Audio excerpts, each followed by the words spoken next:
Hello everyone, in this walkthrough video I'm going to be showing you how to play as Fenix while using that Disruptor strategy. Now I showed you how to do it in the last video I created, the 3.0 video, but this time we're going to be doing it again. So this is going to be a 3.1 and we're not going to be using live commentary. I'm using that rewind feature that is now built into co-op missions, and I think you can use it in multiplayer battles as well. But yeah, we're going to use the rewind feature and just go like step by step what I'm actually doing here. I played without giving commentary this time, so you know, not getting distracted while giving commentary can play so much better doing that. So I just really wanted to showcase much better getting all of the upgrades, building a full capped out 200 supply army, and just showing how strong Fenix really can be when I'm completely focused. So let's go ahead and get this started here. Essentially what I'm going to be doing is just build a single probe and then build the pylon right for the start, and then we'll build gateway and then so on and so forth. We'll go from there. But yeah, our teammate and I, we just played really well this time through. We were able to get all of the bonus objectives, and actually we're probably, no, not probably, I know we will. We end up clearing the whole entire map on this playthrough, so it works out pretty darn well for us. And if you play this right by getting the gateway units first, getting a bunch of legionnaires and adepts, once you have a good base of those guys plus the conservators, then start throwing in the disruptors, then you're going to be sitting pretty well. Now it also helps a lot that we're playing with a teammate who is Swan. Swan is going to, so I would definitely advise you guys, if you have a teammate, someone that's in your party, definitely have your teammate play as Swan if you're playing as Fenix, if you're going to go the Disruptor strategy. Now there's a lot of other good commanders that can be beneficial to Fenix, but yeah, if you want to go this Disruptor strategy, you got to play with Swan because you got to get that extra gas. The extra gas is important because each disruptor costs 240 gas and only 80 minerals, so you're gonna burn through that gas real fast. And that's why you also want to make sure to get these assimilators up really soon too, and make sure that they're completely saturated with the 3 workers on each of them.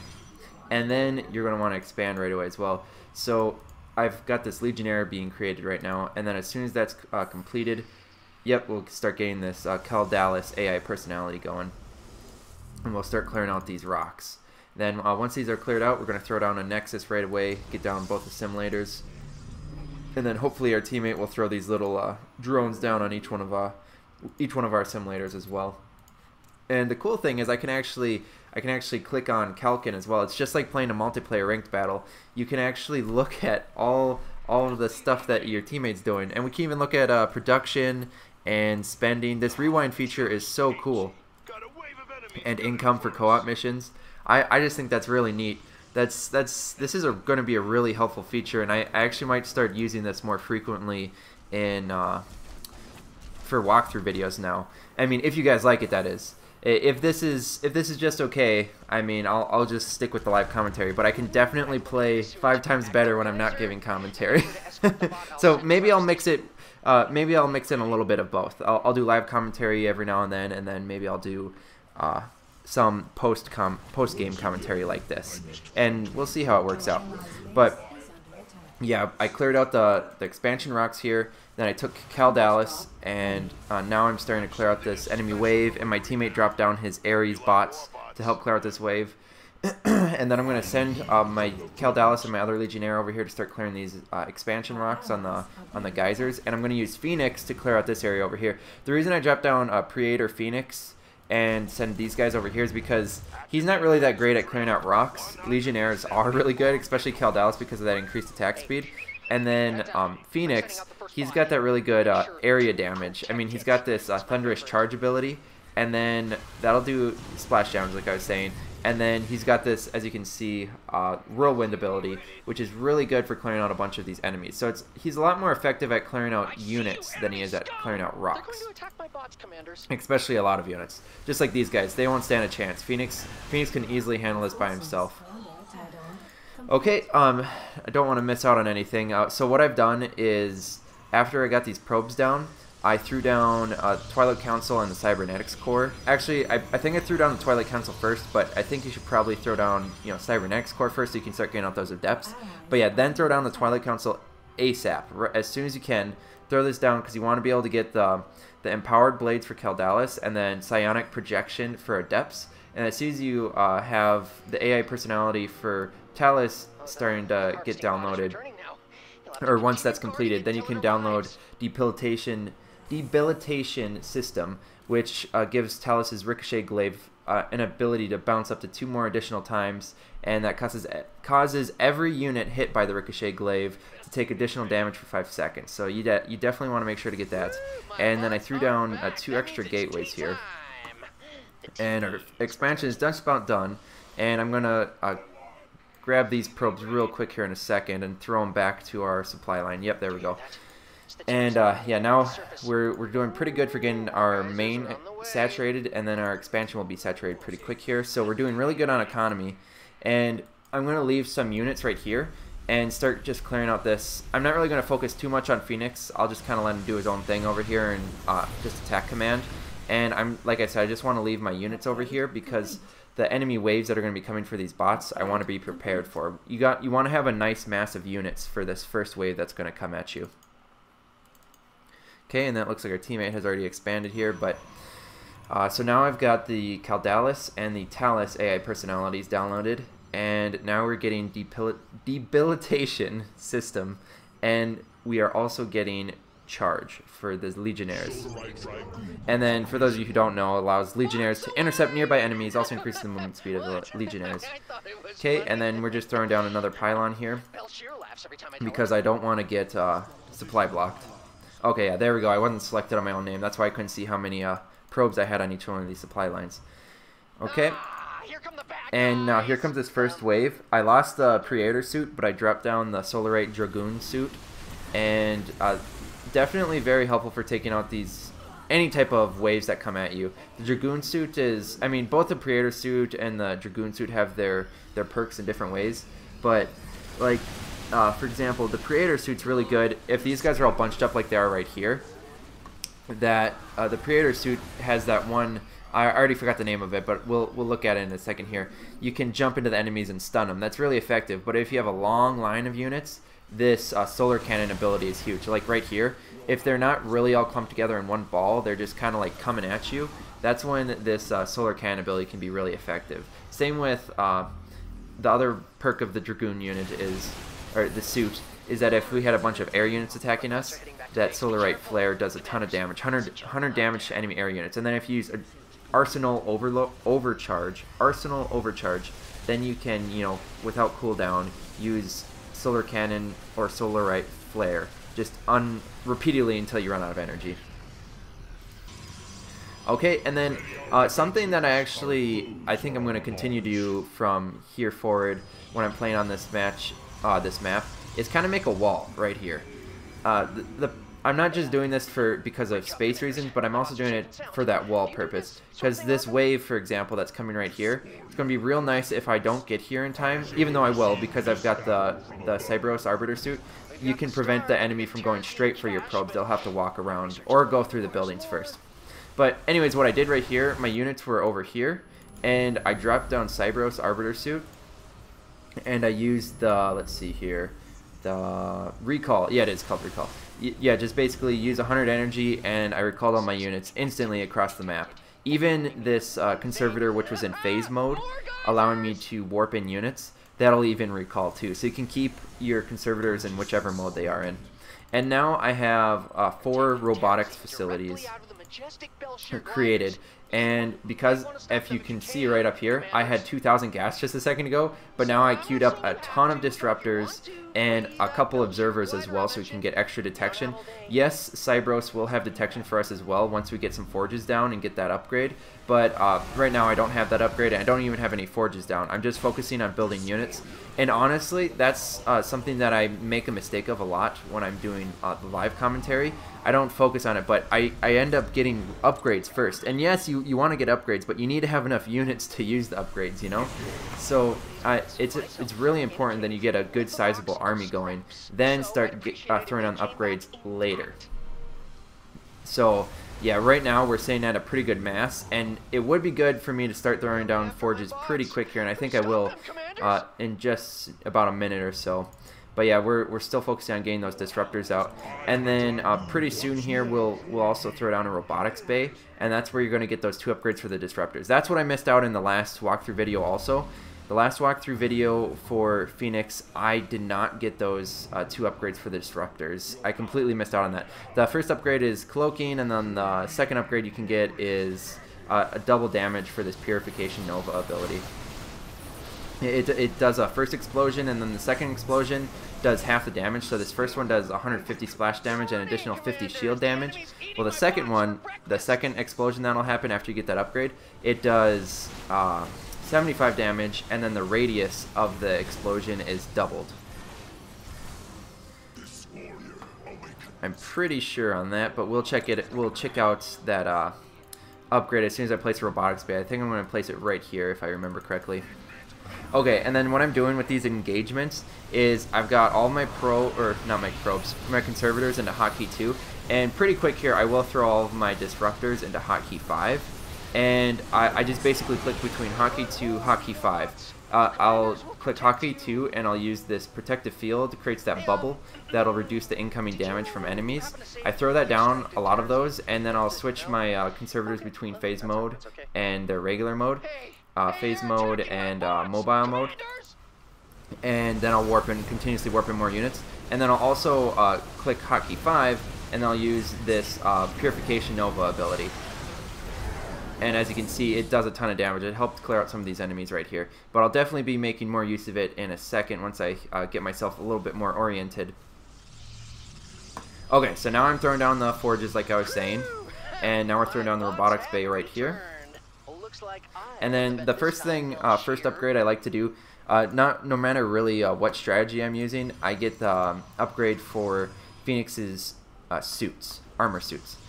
So not armor suits, but suits. I just want to say suits because this is the Predator armor suit, not the Dragoon suits. So anyway, there's an upgrade here, and I'll let you know what that is in a second as soon as one of these forges are built. Okay, Purifier armaments. So that increases all of Fenix's armor suits gain plus 10 attack damage. So I like to get that one first. I'm also going to get Observation Protocol, so that allows the Cybros Arbiter suit to get detection. And then I'm also going to get Ground Weapons level 1. And then behind the queue of these 3 upgrades, I'm going to get Ground Armor level 1 and Shields level 1. I'm just going to throw them all down. Okay, and then from the Robotics Bay, I'll also show you what I'm going to get here. I like to get Purification Echo first. The Disruptor's Purification Nova explodes again after 2 seconds, dealing 75 damage in a larger area. And I don't actually know how much bigger it is. It doesn't say specifically here, but I'm pretty sure it's about twice the size. And then I'm also getting Cloaking Module, permanently cloaks all the Disruptors.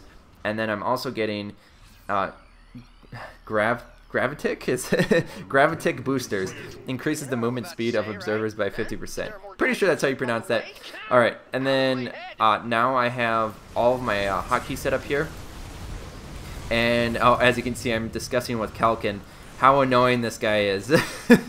You play missed opportunities too much, and then his same comments start to get annoying. And he just says, I want to find his location on the map and annihilate him. I thought that was pretty good.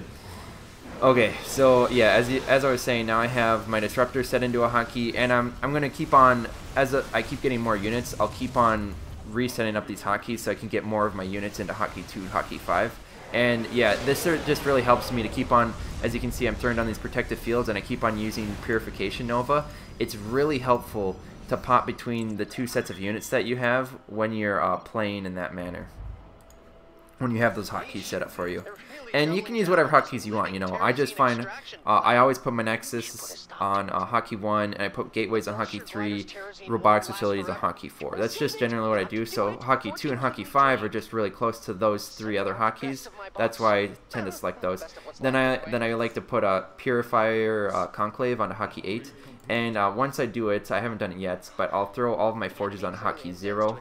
And then generally I'll put the Robotics Bay on a hotkey as well, like hotkey 9. But I haven't done that. And there's only 4 upgrades I want from here. I've already gotten 3 of them. I am also in a little bit going to get Gravimetric Overload.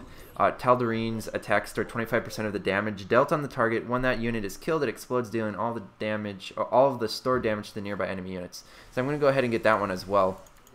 So I'm only going to build 1 or 2 immortals just so I can have that AI personality downloaded. As you can see, I've already downloaded it. Tal'Darim's AI personality. So I want to make sure to have that champion on the battlefield. It's definitely going to be very helpful. And actually, it might not even hurt to throw in Warbringer as well while you're at it. But I didn't end up doing that. And this army, you don't even need these 2 champions. I just did it for the heck of it because I said, you know, why not? It might improve our damage output. I don't know how much it's actually going to increase that much because these disruptors do so much damage with their Purification Nova ability. But anyways, it was just something to add in. And yeah, so like I said, if you want, you can throw in Warbringer, but I'd only build 1 or 2 of each of these guys. So build 1 so you can download the AI personality into that unit, and then build an extra one just in case your champion dies. But you don't need to do it either, so just do what you feel like, do what you're able to as well. And what we did here was we had this second wave main objective cleared out, and we cleared out this whole third area before all the main objectives came, and even started attacking the bonus before the main objectives got to their spot. And then the main objectives came, and then all we had to do was just work on defending. And then as you can see, I'm using this Purification Nova ability over and over on these enemy waves. And it clears them out so fast. It's really quite amazing. If you run against a very strong air army, this is not going to be as effective. I don't have too many adepts in here, and I'll start to get more later on. But if you go against a heavy air army, you're going to have to go heavy with adepts. You need a ton of them. And the psionic projection ability is going to help distract too against the air army. It distracts and it also does damage as well. But yeah, you're definitely going to have to get a ton of adepts if you're going against an air strong army. But when you're going against ground heavy, everything you have is strong against the ground units, especially the Disruptors with their Purification Nova ability. It's really quite amazing. And you'll see here this hybrid's going to go down without a doubt. Okay, so now because we're doing so well, now it's the fun part where we get to clear out the enemy's base. And we definitely will be able to completely smoke it. And I've also added on an additional 7 warp gates here. And we also have ground weapons level 2. And in a second I'll start getting ground armor level 2 and shields level 2. And also get ground weapons level 3. Okay, so we cleared out this top area. And if you're trying to kill buildings as well, this Purification Nova, it doesn't get reduced damage against buildings, I don't think. So yeah, it really helps you clear out buildings a lot more quickly as well. So we're going to go ahead and just start spamming it. I've got 15 Disruptors now and 7 of these Conservators and these Hotkeys. So when I remember, I'll throw down the Protective Fields, yep, like just now. And now I'll start spamming that Purification Nova ability on all of these buildings.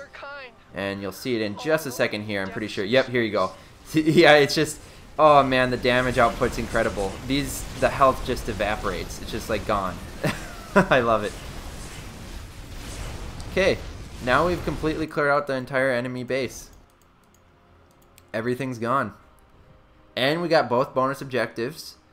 No problem. Now all we have to do is defend against the last wave.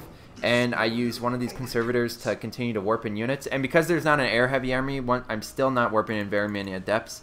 I have, well, I take that back. I've got, let's see here. It's hard for me to see them. 10, 16 adepts here.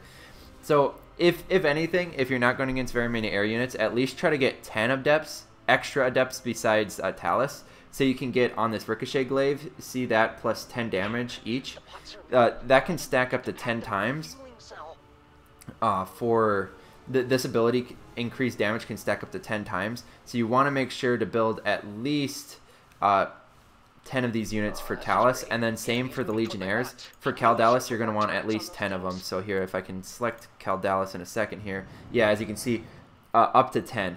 And I only have plus 9 right now, so I'm actually short on 1 Legionnaire. I should get 1 more of them out.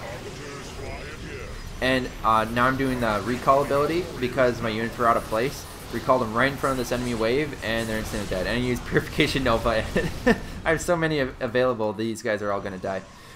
And now I'm starting to use my probe and build some extra pylons here. And I'm just going to warp in a bunch of photon cannons. I don't really need to, but I've got so many extra minerals and no supply left, so might as well use up the extra resources that we have. And our teammate just completely wrecked him. Teammate has gone mass science vessel, mass Goliaths, and this strategy is very effective as well. I mean, these units are kind of weak, but you get all the upgrades from, plus have a huge amount of science vessel. It doesn't really matter if the units are weak because the science vessels can heal them really quickly, and these guys can attack ground and air at the same time, so the enemy's units are going to be completely destroyed. And this is very mobile. It's not as slow as using Thor's. Okay, now these photon cannons are just about in place here, so we should be able to start distracting this enemy wave before they even go for the bots first. And yeah, now it's just pretty much a juggling act, just not juggling, but just bouncing back and forth here. We'll go to the top, go back to the bottom. I think there's only about 2 more waves that are going to come at us. It's going to be a big one from the top, or from the bottom here. Okay, so maybe 3 more. Pretty sure there's one from here, then there's going to be one big one up here, and then there's going to be a huge wave that, like, this is pretty much the very final wave that comes from right over here. So in a second, I'll probably go ahead and sit my units right here. And now we're getting the last 2 upgrades. We already have all of our attack upgrades, and we're getting ground armor level 3 and forge level 3. And here, if we look at upgrades, yes, you can see all the upgrades we've gotten here. That's really cool. Okay, so I'm pretty sure, oh, we might not have gotten that upgrade yet. Oh, I did actually get the upgrade for Tal'Darim. So I didn't think I did that earlier, but oh, yep, we Gravimetric Overlord, that's the one. So yeah, we did also get that upgrade I was talking about earlier, Gravimetric Overlord for Tal'Darim. So yeah, if you're using the unit, might as well get the upgrades from. So, but yeah, so I mean, we pretty much have everything covered here, and we just took out. Oh shoot! Actually, you know what? I should go back. I should go back just a second here. I'm gonna seek back because I just skipped out on that awesome wave. I want to show you guys just how effective the Purification Nova ability is against this enemy wave. The very last one, very last big enemy wave, and we decimate it. Okay, yeah, here we go, right here. Okay, so I'm going to kind of split up my units here, and I'm just going to spam Purification Nova and just watch how this army evaporates. I thought that was pretty incredible. There was a lot of units right there. Given not all of them were that strong, the Purification Nova ability just destroyed them. And then I threw down a bunch of protective fields just to help reduce that incoming damage. And then that was it. And then here's the other last wave that comes up from the top, and our teammates Kalkin had no problem taking them out either. And yeah, now we've gotten all the upgrades, everything from the forges, everything from the robotics bay that we wanted. We got all of the upgrades from the Twilight Council for our Legionnaires and Adepts, and we even got that upgrade from the Cybernetics Core for our Conservators. And let's see if I can find that upgrade here. Yeah, optimized emitters. That increases the duration of the Conservators' protective field ability. And then here I was just telling Kalkin to go check out the video at our YouTube channel. Okay, and I think that's all we had. Yeah, made sure. So basically, my tips for you guys is get your economy strong, and then go a bunch of gateway units first. Get a bunch of Legionnaires, Adepts, and Conservators out. Once you have a good base, then start throwing in the Disruptors. And if you can help it, try to play with the Swan teammate. The Swan teammate is going to be huge for kicking some serious butt while playing this strategy. And it's a ton of fun. Using a ton of those Purification Nova abilities, just instantly clear out the enemy. It's really strong. And I'm really tempted to try it out on a weekly mutation, see how strong it can actually be in that aspect if I have a Swan teammate. If I don't have a Swan teammate, probably not going to try that out then. But yeah, that's all I have for you guys in this video. This is a 3.1 walkthrough video. If you guys want to see more walkthrough, or 3.1 walkthrough video for Fenix, if you guys want to see more walkthrough videos, make sure to subscribe to the YouTube channel and post in the comments if you have any requests or questions. And thanks so much for watching. I'll see you guys in the next one. Alright, I just wanted to throw this little bit extra onto the video. So here's the endgame stats for all of you guys, experience, and then here's the endgame stats right here. Just for anyone who wanted to see. and then also for mastery skill points, because I didn't get to show it at the beginning of this video, for power set 1 we've got Fenix Suit offline energy regeneration, power set 2 champion AI attack speed, and power set 3 reduced research cost. Alright, thanks for watching guys, see you in the next one.